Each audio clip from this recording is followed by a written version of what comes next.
Alright guys, this is my setup for the CCV Delete. I promised I would show you. I am not very good with terminology on the things I used. I did follow a DIY, which I'm happy to share along with you guys.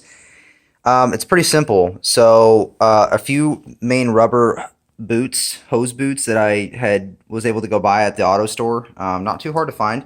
This guy wrapped around this curve really well, and I was able to tighten it up pretty simply with the hose clamp. There's a little white connector in there. I think they call those hose connectors. You are able to use simple hose connectors to keep on connecting everything. And then there's like a copper or a brass attachment for the hoses to slide really tight onto. So that took some time to get the hang of getting all those on. But then I pretty much ran a hose to this next line and just pretty much lightly crimped it on to the current one there, so I didn't have to create my own to go around this one. This one over here, I can't remember what the part is called, but there's some whistle blowy thing in there. I'm sorry, I don't know the name of it.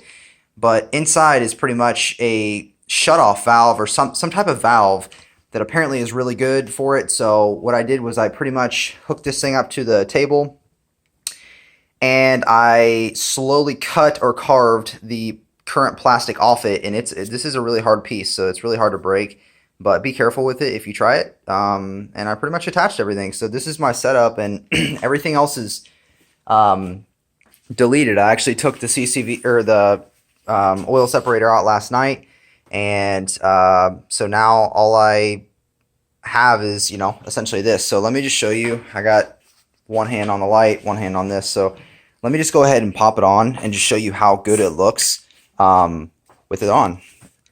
I'm not even going to put it on all the way. I'll just show you what an example of how it would sit essentially. So I'm able to put my engine cover on just fine, and pretty much it'll look like this. So it actually hides under the engine cover very well. And all the hoses, I had to get that hose right there, a really good angle to be able to not tuck up against the intake manifold, because it's a really tight fit in there. So yeah, I've had 0 leaks, and I've had it for almost a year now. So I don't do the catch can because I personally don't want to put a catch can under here, and I don't want to have to drain it every day. I know there's some guys that are just really with it and they want to do that, and they say it's healthy on the engine, etc. I get that. Look guys, this thing has 265,000 miles. I really don't give a crap, and this thing keeps on running, and as if it is going to go a lot longer. And I've had, if it acted up like it could have, then yeah, I would probably go back to the OEM. But because of that, I've had 0 issues with the oil. If I pop the cap right now, I mean, this is how it looks. I mean, it's looked nice and just a nice brown, the color of my oil. I don't have any what do they call it? So I don't know, it would look really foamy and stuff right there if it was that bad.